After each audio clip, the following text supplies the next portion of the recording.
देखिए कोई आदमी अगर मांग रहा है, कोई अगर मस्जिद के बाहर में कोई आदमी ये बोल रहा है कि मेरे बेटी की शादी है, कि मैं बीमार हूँ या मेरा बच्चा बीमार है,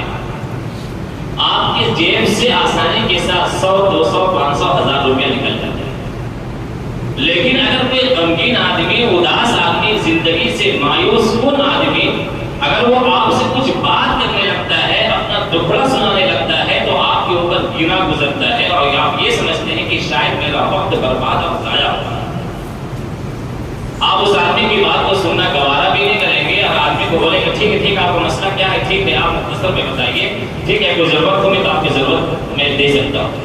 मेरे भाई और दोस्तों, दरवेश ने कहा और इसी को अल्लाह के रसूल सल्लल्लाहु अलैहि वसल्लम ने भी इरशाद फरमाया,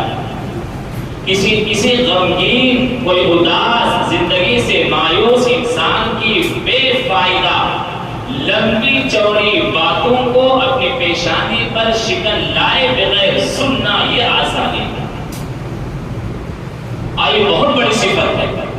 कोई आदमी आपको फोन कर रहा है, फोन करके आपको अपने बारे में कुछ बता रहा है, तो आप बोलेंगे भाई मेरे पास वक्त नहीं है, आप क्या मेरा वक्त बर्बाद कर रहे हैं। मेरे भाई और दोस्तों, इस भाग दौड़ वाली जिंदगी में अगर कोई आदमी जिंदगी से मायूस हो रहा है,